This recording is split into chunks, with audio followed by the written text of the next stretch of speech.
Hello everyone, welcome back to my channel Shiksha competition. Hindi के exam के हम यहाँ पर बात करने वाले हैं जो कि यूजीसी नेट का हो चुका है 29 जून को। आज 30 जून है और हम इसका पेपर का थोड़ा सा एनालिसिस करने वाले हैं। हालांकि इसके आंसर अभी हम नहीं कर रहे हैं, लेकिन मैं आपको ये थोड़ा सा बस बताना चाहती हूँ कि किस टॉपिक से कितने प्रश्न पूछे गए हैं और किस तरीके के प्रश्न हैं जो कि आजकल पैटर्न में पूछे जा रहे हैं। तो देखते हैं। सबसे पहले हमारे यहाँ पर क्वेश्चन आप देख लीजिए। क्वेश्चन है, शुक्ल जी से कई प्रश्न पूछे गए थे।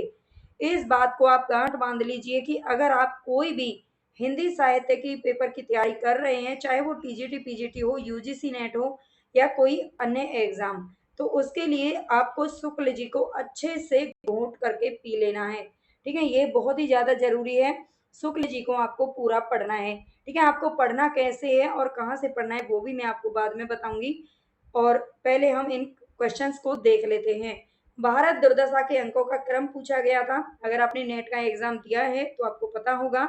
और फिर भी इसमें कोई त्रुटि है, ऊपर नीचे क्वेश्चन पूछे गए हैं, तो वो भी आप बताना, क्योंकि किसी का पेपर तो मिला नहीं है। पेपर तो ये पेन पेपर तो था नहीं, है ना। कंप्यूटर पे ये जो मेमोरी बेस्ड क्वेश्चन बच्चों को याद है, वहां से ये पता चल पाए हैं।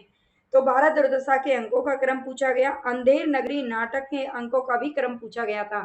मुर्दैया आत्मकथा जो कि तुलसी राम की थी, उसके अंकों का भी क्रम पूछा गया। देखो, अंधा युग, भारत दुर्दशा, अंधेर नगरी और मुर्दैया, ये चार ऐसे नाटक या फिर आत्मकथा विधाएं हैं। यहाँ से अंकों से क्रम हमेशा से ही पूछे जाते रहे हैं। तो इन चारों के क्रम तो आपको बहुत अच्छे से याद करने ही है। बाकी जिसमें हो वो भी हम करवाएंगे, करेंगे। आगे शिव शंभू के जो चिट्ठे थे, शिव शंभू के चिट्ठे बाल मुकुंद गुप्त के, इस रचना से भी चिट्ठों पर प्रश्न पूछा गया था। कौन सा चिट्ठा किसके नाम पर लिखा गया है, इस तरह का कुछ क्वेश्चन सुनने को मिला है। चीप की दावत में चीप की पत्नी का कथन पूछे गए हैं। चीप की पत्नी क्या क्या कह रही थी वो उस समय पर। तमस उपन्यास में सत्य कथन, सत्य और असत्य पूछा गया था। चार ऑप्शन देकर के आपसे पूछा जाता है कि इनमें से कौन सा सत्य है या असत्य है। बिहारी के बारे में आलोचक का कथन पूछा गया। आप जानते हैं कि जो नेट का एग्जाम है उसमें केवल गद्य विधाएं ही नहीं है, बल्कि गद्य पद्य विधाएं ना होकर के पूरा हिंदी साहित्य की एक यूनिट दे रखी होती है। तो उसमें आपसे साहित्य में से कुछ भी पूछा जा सकता है। बिहारी के बारे में आलोचक का कथन पूछा था। पत्रिकाओं के प्रकाशन वर्ष से मिलान। ठीक है, पत्रिकाएं पत्रिकाएं आप जानते हैं, जो पत्रिकाएं निकलती हैं उनके प्रकाशन वर्ष से मिलान पूछा था। आप जान लीजिए कि प्रकाशन वर्ष याद करना आपके लिए कितना जरूरी है। छायावाद की रचनाओं का क्रम पूछा गया था। छायावाद की अलग अलग रचनाएं दे दी और उनका क्रम पूछ लिया। ये 100% हमेशा से यहाँ से क्वेश्चन पूछा जाता है। आप नेट का कोई भी एग्जाम उठा लेना प्रीवियस, उसमें छायावाद की रचनाओं का क्रम हमेशा पूछा जाता रहा है।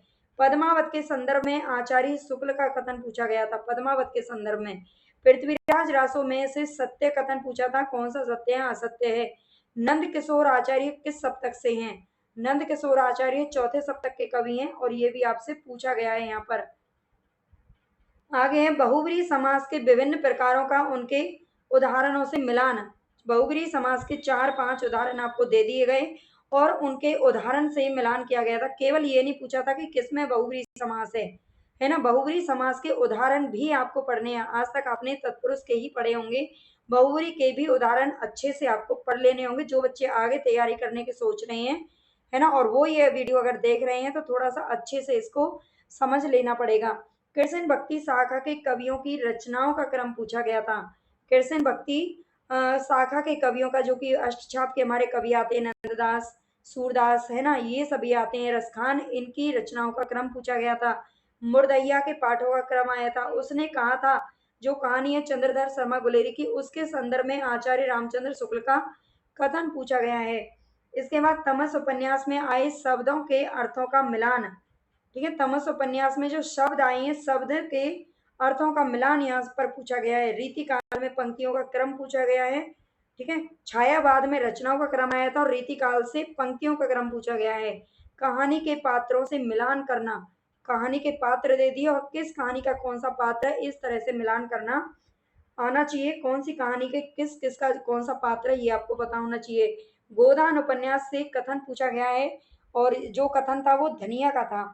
कोसी का गढ़वाल जो कहानी है इससे भी कथन पूछा गया था। निबंधों की उनकी पंक्तियों से मिलान, निबंधों की पंक्तियां दे दी गई हैं और उनसे मिलान पूछा गया है। जैसे मजदूर स्वभाव से साधु, इस तरह की पंक्ति दे दी और पूछ लिया कि ये किस निबंध से संबंधित है।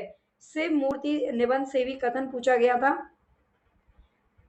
आगे है, कविता क्या है, निबंध में बताना था पंक्ति किस शीर्षक से है। ठीक है, ये कविता क्या है, इस निबंध में ये बताना था कि पंक्ति किस शीर्षक से है। शेखर एक जीवनी की पंक्ति किस शीर्षक में है, ये भी पूछा गया है। ठीक है, शेखर एक जीवन की जो पंक्ति है, कोई पंक्ति दे दी और वो किस शीर्षक में है। रश्मि रथी उर्वशी की भूमिका से प्रश्न पूछे गए हैं। आषाढ़ का एक दिन जो मोहन राकेश का नाटक है, इसके पात्र का कथन पूछ लिया गया है। ध्रुव स्वामिनी से भी कथन पूछा गया है। कामायनी के स्वप्न और संघर्ष सर्ग से कथन पूछा जाता गया है। आज तक ज्यादातर यही होता रहा था कि उसमें चिंता और श्रद्धा नामक जो सर्ग थे उनसे ज्यादातर क्वेश्चन आए थे, लेकिन अब यहाँ पर जो थोड़ा सा हट के कथन पूछे गए हैं। संस्कृति के 4 अध्याय में असत्य कथन यहाँ पर पूछा गया है। आवारा मसीहा में भी सत्य कथन पूछा गया है। अमीर खुसरो की पंक्तियां पूछी गई हैं। और इसके बाद इस बार जो सुनने को मिला है कि जो भाषा विज्ञान हमारी यूनिट फर्स्ट थी उससे केवल एक ही क्वेश्चन आया था, और जबकि जो चौथी जिससे कम से कम क्वेश्चन हमेशा से बनते रहे हैं, केवल 2 से 3 क्वेश्चन या 4 क्वेश्चन ज्यादा से ज्यादा आज तक बनते थे और वो भी बहुत सरल। लेकिन इस बार ऐसा नहीं हुआ। जो हमारी यूनिट 4 थी वैचारिक पृष्ठभूमि, उससे काफी मात्रा में क्वेश्चन पूछे गए हैं, है ना, ज्यादा रोल उसका रहा है, ऐसा बच्चों ने बताया है। अस्तित्ववाद के संदर्भ में सत्य कथन पूछा गया है। स्त्री विमर्श संबंधित रचनाओं से भी सत्य कथन पूछा गया है। तो आप समझ सकते हैं जो पेपर है वो बहुत ज्यादा इजी भी नहीं था, और अगर जिसने तैयारी बहुत अच्छे से करी होगी उसको पेपर ठीक लगा है, और जिसकी थोड़ी तैयारी में कमी है उसके लिए कहीं ना कहीं थोड़ी सी दिक्कत की बात रही है ना, ऐसा बच्चों का कहना है।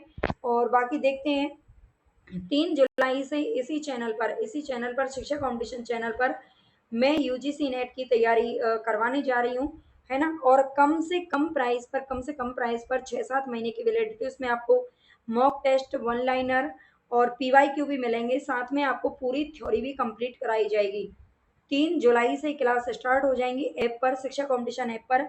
और इसकी इंफॉर्मेशन मैं अभी आपको बस ओरली दे रही हूँ, ये जल्दी ही मैं इस पर एक अलग से वीडियो बना दूंगी। ठीक है, और कौन कौन सी बुक आपको पढ़नी चाहिए वो भी जरूर बता देंगे। इसके अलावा यूजीसी नेट से संबंधित आपका अगर कोई भी आपका क्वेश्चन है तो आप मुझे कमेंट बॉक्स में लिख सकते हैं। और जो भी बच्चे नए हैं वो प्लीज चैनल को सब्सक्राइब जरूर कर लेना, क्योंकि बेहतर से बेहतर तैयारी आपको यहाँ से करवाई जाएगी। धन्यवाद।